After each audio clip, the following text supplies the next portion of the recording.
അൻവറിനെ അപമാനിക്കുന്നോ എന്നാണ് news plus ചോദിക്കുന്നത്. കോൺഗ്രസ് നേതാവ് പഴകുളം മധു ചേരുകയാണ് തത്സമയം. സ്വാഗതം ശ്രീ പഴകുളം മധു.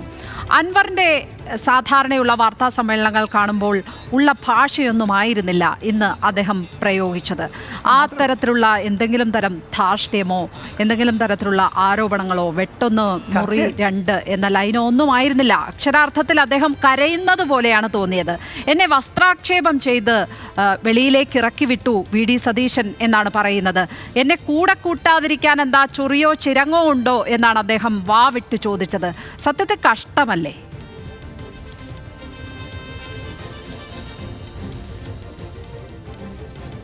വൈകുന്നേരം ചർച്ചയിലേക്കാണ് എന്നെ ക്ഷണിച്ചത്. ഇത് ചർച്ച ആണ്, നിലമ്പൂർ തെരഞ്ഞെടുപ്പുമായി ബന്ധപ്പെട്ട ചർച്ചയാണെന്നുള്ള ധാരണയിലാണ് ഞാൻ അതിൽ പങ്കെടുത്തത്. എൻ്റെ ഒരു ഇൻ്റർവ്യൂ ആണ്, എൻ്റെ അഭിപ്രായം തേടുകയാണ് എന്ന ധാരണ എനിക്കുണ്ടായിരുന്നില്ല. എനിക്ക് പ്രത്യേകമായി ഇക്കാര്യത്തിൽ ഒരു അഭിപ്രായം പറയാനുള്ള ചുമതലയില്ല, അല്ലെങ്കിൽ അതിൻ്റെ ആവശ്യവുമില്ല. പ്രമുഖരായിട്ടുള്ള കോൺഗ്രസിൻ്റെയും UDFൻ്റെയും നേതാക്കന്മാരാണ് ഇക്കാര്യത്തിൽ ആവശ്യമായിട്ടുള്ള ചർച്ചകളും അഭിപ്രായങ്ങളും ഒക്കെ പറയുന്നത്. അപ്പോൾ സ്വാഭാവികമായിട്ടും ഇപ്പോൾ നിലമ്പൂർ തെരഞ്ഞെടുപ്പുമായി ബന്ധപ്പെട്ട് കേരളത്തിൽ ഭരണം നടത്തിക്കൊണ്ടിരിക്കുന്ന പിണറായി സർക്കാരിനെതിരായിട്ടുള്ള ശക്തമായ ജനവികാരത്തെ ഫലപ്രദമായി ഉപയോഗിക്കാൻ ആവശ്യമായിട്ടുള്ള എല്ലാ നടപടികളും UDFൻ്റെയും കോൺഗ്രസിൻ്റെയും ഭാഗത്തു നിന്നുണ്ടാകും. ഞങ്ങൾക്കൊരു സ്ഥാനാർത്ഥി നേരത്തെ ഉണ്ടായി. അത് കേരളത്തിലെ കോൺഗ്രസും UDFും അംഗീകരിച്ച സ്ഥാനാർത്ഥിയാണ്, തീരുമാനിച്ച സ്ഥാനാർത്ഥിയാണ്. ആ സ്ഥാനാർത്ഥിത്വത്തിന് ഹൈക്കമാൻഡ് അംഗീകാരം കൊടുക്കുകയും ചെയ്തു. അപ്പോൾ അതിനുശേഷം ഇടതുപക്ഷ മുന്നണിയുടെ സ്ഥാനാർത്ഥി ആരാണ്, BJPയുടെ സ്ഥാനാർത്ഥി ആരാണ് എന്ന് അന്വേഷിക്കേണ്ടതിന് പകരം ചില ആൾക്കാർ കോൺഗ്രസിനും UDFിനകത്തും എന്തെങ്കിലും പ്രശ്നങ്ങൾ ഉണ്ടാക്കാൻ കഴിയുമോ എന്ന അന്വേഷണത്തിലാണ്. സത്യത്തിൽ ഇതൊരു അധാർമികമായിട്ടുള്ള ഒരു പ്രവൃത്തിയാണ്. PV അൻവർ രാജിവെച്ച ഒഴിവിലാണ് നിലമ്പൂരിൽ തെരഞ്ഞെടുപ്പ് നടക്കുന്നത്. ആ തെരഞ്ഞെടുപ്പുമായി ബന്ധപ്പെട്ട് ഞങ്ങളുടെ പാർട്ടി ലീഡർഷിപ്പും UDF നേതൃത്വവും ശക്തമായ നിലപാടുകൾ സ്വീകരിച്ചിട്ടുണ്ട്. ആ നിലപാടുകൾ ബന്ധപ്പെട്ട നേതാക്കന്മാർ പറഞ്ഞിട്ടുമുണ്ട്. അപ്പോൾ അതിൽ കൂടുതലായി ഇത്തരം കാര്യങ്ങൾ പരസ്യമായ ഒരു ചർച്ചയിലേക്ക് കൊണ്ടുപോകുന്നത് അഭികാമ്യമല്ല എന്നുള്ള നിലപാടാണ് ഞങ്ങൾക്ക് എല്ലാവർക്കും ഉള്ളത്. തീർച്ചയായും BJPയുടെ സ്ഥാനാർത്ഥി ആര്, CPMന്റെ സ്ഥാനാർത്ഥി ആര്, ഇതൊക്കെ അറിയാൻ കൗതുകമുണ്ട്. അത്തരം ചോദ്യങ്ങൾ അവരുടെ പാർട്ടി അധ്യക്ഷന്മാരെ, സെക്രട്ടറിയെ ഒക്കെ കാണുമ്പോൾ ചോദിക്കുന്നുണ്ട്. ഇത്തരം മാധ്യമപ്രവർത്തനം നടത്തുന്നുണ്ട് ശ്രീ പഴകുളം മധു. അത് ഒരു സൈഡിൽ കൂടി നടക്കുന്നുണ്ട്. അപ്പോഴും അറിയേണ്ടുന്ന വളരെ കൗതുകമുള്ള ഒരു കാര്യം, നിലമ്പൂരിൽ നിന്ന് രാജിവെച്ച MLA ആയിരുന്ന PV അൻവർ ആർക്കൊപ്പമായിരിക്കും നിൽക്കുക, അൻവറിനെ UDFിലേക്ക് എടുക്കുമോ? ഇതൊക്കെ ഒരു കൗതുകകരമായ കാര്യം തന്നെയല്ലേ? അത് മാധ്യമപ്രവർത്തകരെ സംബന്ധിച്ചിടത്തോളം അങ്ങനെ അന്വേഷിക്കുന്നതിൽ എന്താണ് അധാർമികത? അല്ല, നിങ്ങൾക്ക് അങ്ങനെ അന്വേഷിക്കുന്നത് തെറ്റൊന്നുമില്ല. നിങ്ങൾക്ക് ഒരു സ്ഥാനാർത്ഥിയെ പ്രഖ്യാപിച്ചു കഴിഞ്ഞാലും അദ്ദേഹത്തിൻ്റെ മറ്റ് ഘടകങ്ങളെ സംബന്ധിച്ച് ചർച്ചയ്ക്ക് കൊണ്ടുവരാം, അന്വേഷിക്കാം, ചർച്ച നടത്താം, ഇതൊക്കെ ചെയ്യാവുന്നതാണ്. ഞാൻ പറഞ്ഞത് ലെജിറ്റിമേറ്റ് ആയിട്ടുള്ള മറ്റൊരു കാര്യമാണ്. ഇവിടെ കേരളത്തിൽ ഭരണം നടത്തിക്കൊണ്ടിരിക്കുന്ന ഗവൺമെൻറ് അഴിമതിയിൽ മുങ്ങിക്കുളിച്ചൊരു സർക്കാരാണ്. കേരള ചരിത്രത്തിൽ ആദ്യമായിട്ട് communist party of India, Marxist എന്ന് പറയുന്ന രാഷ്ട്രീയ പ്രസ്ഥാനം ഒരു അഴിമതി കേസിൽ പ്രതിയായിരിക്കുകയാണ്. ഒരു പൊളിറ്റിക്കൽ ഓർഗനൈസേഷനെ ഒരു അഴിമതി കേസിൽ പ്രതിയായിരിക്കുന്ന പ്രത്യേകമായ സവിശേഷമായ സാഹചര്യമുണ്ടായിരിക്കുന്നു. ഇന്ത്യയിൽ തന്നെ രണ്ടാം തവണയാണോ ഉണ്ടായിരിക്കുന്നത്. ആം ആദ്മി പാർട്ടിയെ പ്രതിയാക്കിയതിന് ശേഷം ഇന്ത്യയിൽ തന്നെ ഒരു രാഷ്ട്രീയ പാർട്ടി ഒരു ക്രിമിനൽ കേസിൽ അഴിമതി കേസിൽ പ്രതിയാകുന്നത്. അങ്ങനെ വല്ലാതെ ദുർഘടമായൊരു ഘട്ടത്തിലൂടെ കേരളത്തിലെ സർക്കാർ കടന്നു പോവുകയാണ്. പിണറായി സർക്കാരിൻ്റെ അന്ത്യത്തിൻ്റെ പതനത്തിൻ്റെ ആദ്യ പടിയായിരിക്കും നിലമ്പൂർ തെരഞ്ഞെടുപ്പ് എന്ന് രാഷ്ട്രീയ വിശകലന വിദഗ്ധന്മാരെല്ലാം ഒരേ സ്വരത്തിൽ പ്രവചിക്കുന്നുണ്ട്. അപ്പോൾ ഈ തെരഞ്ഞെടുപ്പ് ഞങ്ങളെ സംബന്ധിച്ചിടത്തോളം തീർച്ചയായിട്ടും ഞങ്ങളുടെ രാഷ്ട്രീയ മുന്നേറ്റത്തിൻ്റെ ഒരു തുടക്കമായിരിക്കും. നിലമ്പൂർ ഞങ്ങൾ നിസ്സംശയം ജയിക്കും. അതിന് കെൽപ്പുള്ള ശക്തനായ സ്ഥാനാർത്ഥിയെ ഞങ്ങൾ കണ്ടെത്തിയിട്ടുണ്ട്. എന്നാൽ PV അൻവർ രാജിവെച്ച ഒഴിവിലാണ് ഈ തെരഞ്ഞെടുപ്പ് നടക്കുന്നത്. അദ്ദേഹം CPM പാർട്ടിയുടെ ഒരു ഘടകമായിരുന്നു, അംഗമായിരുന്നു, അതിലൊരു ശക്തനായ വക്താവായിരുന്നു. അദ്ദേഹം പുറത്തു വന്ന് പിണറായിക്കെതിരായി ധാരാളം ആരോപണങ്ങൾ ഉന്നയിച്ചു. അത് ഞങ്ങൾ പല കാലങ്ങളായി ഉന്നയിച്ചു കൊണ്ടിരിക്കുന്ന ആരോപണങ്ങളാണ്, ആക്ഷേപങ്ങളാണ്, പരാതികളാണ്, ജനങ്ങളെല്ലാം ഏറ്റെടുത്ത കാര്യങ്ങളാണ്. അപ്പോൾ പാർട്ടിക്കകത്തെ ഒരു ഇൻസൈഡർ ആ പ്രശ്നങ്ങൾ കൂടുതൽ തെളിവുകളോടെ മിഴിവുകളോടെ പുറത്തു കൊണ്ടുവന്നപ്പോൾ അതിനൊരു പ്രാധാന്യമുണ്ടായി. ഒരു ഘട്ടത്തിൽ അദ്ദേഹം രാജിവെച്ചു. ആ രാജിയാണ് ഈ തെരഞ്ഞെടുപ്പിന് വഴിതെളിച്ചത്. അപ്പോൾ സ്വാഭാവികമായിട്ടും ശ്രീ പി വി അൻവറും കോൺഗ്രസിൻ്റെയും ഐക്യജനാധിപത്യ മുന്നണിയുടെയും രാഷ്ട്രീയത്തോടൊപ്പം ചേർന്ന് നിലപാട് സ്വീകരിച്ച ഒരു വ്യക്തി എന്നുള്ള നിലയിൽ അദ്ദേഹത്തിന് ആ രാഷ്ട്രീയവുമായി ചേർന്ന് പോകേണ്ടി വരും. പിന്നീട് ഉണ്ടായ സംഭവവികാസങ്ങളെല്ലാം പാർട്ടിയുടെ ഉന്നത ഘടകങ്ങൾ ചർച്ച ചെയ്യുന്ന കാര്യങ്ങളാണ്.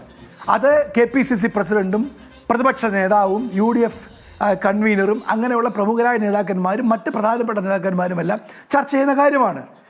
പക്ഷേ അവരുടെയൊക്കെ പ്രതികരണങ്ങളിൽ നിന്ന് മനസ്സിലാകുന്നത് അവിടെ ഒരു ആശയക്കുഴപ്പം ഉണ്ട് എന്നാണ്. ഇന്നിപ്പോൾ കമ്മ്യൂണിക്കേഷൻ ഗ്യാപ്പ് എന്ന് പറയുന്ന വാക്കാണ് KC വേണുഗോപാൽ പ്രയോഗിച്ചത്. അങ്ങനെ കമ്മ്യൂണിക്കേഷൻ ഗ്യാപ്പ് ഉണ്ടെങ്കിൽ അത് പരിഹരിക്കും എന്ന് പറയുന്നുണ്ട്. മുൻ KPCC അധ്യക്ഷനായിട്ടുള്ള K സുധാകരൻ വന്ന് മാധ്യമങ്ങളോട് ഇദ്ദേഹത്തിന് വലിയ പിന്തുണയുണ്ട്, പിന്നിൽ അണികളുണ്ട്, അതുകൊണ്ട് തന്നെ അൻവറിനെ എടുക്കണം UDFൽ എന്ന വികാരം മാധ്യമങ്ങളിലൂടെ പങ്കുവയ്ക്കുകയാണ്.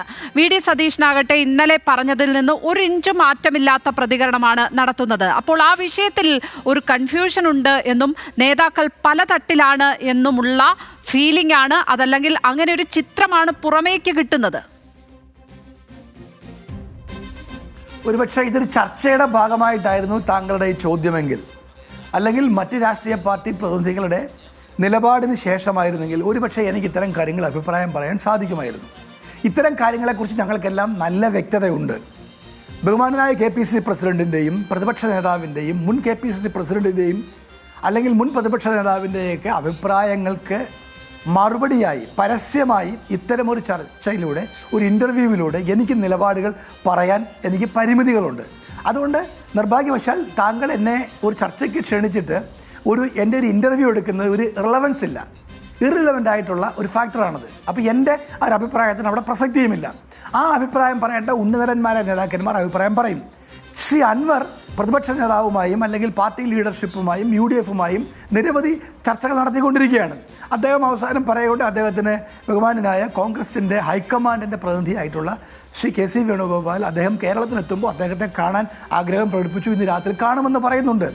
അപ്പോൾ അത്തരം കാര്യങ്ങളിൽ അദ്ദേഹം പറഞ്ഞത് എന്താണ്, നേതാക്കന്മാർ തമ്മിലോ അല്ലെങ്കിൽ മറ്റ് ഘടകങ്ങൾ തമ്മിലോ ഉള്ള എന്തെങ്കിലും കമ്മ്യൂണിക്കേഷൻ ഗ്യാപ്പുണ്ടോ അതെല്ലാം അദ്ദേഹം പരിശോധിച്ച് നടപടി സ്വീകരിക്കും. എല്ലാ നേതാക്കന്മാരുമായി അദ്ദേഹം സംസാരിക്കും. അദ്ദേഹം ഇതുവരെ സംസാരിക്കാൻ അദ്ദേഹം സാവകാശം ലഭിച്ചിട്ടില്ല. KPCC പ്രസിഡൻറ്റുമായും പ്രതിപക്ഷ നേതാവുമായും ബന്ധപ്പെട്ട നേതാക്കന്മാരുമായും എല്ലാം ചർച്ച നടത്തി കഴിഞ്ഞ് മാത്രമേ അക്കാര്യത്തിൽ അദ്ദേഹത്തിന് പോലും ഒരു വ്യക്തത വരൂ എന്നാണ് അദ്ദേഹം പറഞ്ഞത്.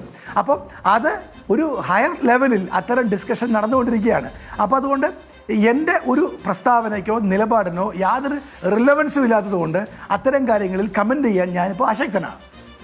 ശ്രീ പഴകുളം മധു, താങ്കൾക്ക് ആ കാര്യം പറയുന്നതിൽ പരിമിതിയുണ്ട് എന്ന് മനസ്സിലായി. പക്ഷേ വളരെ കൗതുകകരമായി തോന്നുന്ന ഒരു കാര്യം, ഒരു മുന്നണിയിലേക്ക് കക്ഷിയെടുക്കുമ്പോൾ സാധാരണഗതിയിലൊക്കെ പ്രശ്നം വരുന്നത് അതിലത്തെ രണ്ടാമത്തെ കക്ഷിയായിട്ടുള്ള ഘടകകക്ഷിയായിട്ടുള്ള ആരെങ്കിലുമൊക്കെ, അതല്ലെങ്കിൽ മൂന്നാമത്തെ കക്ഷിയായിട്ടുള്ളതോ അങ്ങനെ പ്രധാന പാർട്ടിക്ക് താഴെയുള്ള ആരെങ്കിലുമൊക്കെ എതിർപ്പ് ഉയർത്തുന്നത് കാണാറുണ്ട്. അതൊരു സാധാരണഗതിയിൽ സംഭവിക്കുന്ന കാര്യമാണ്.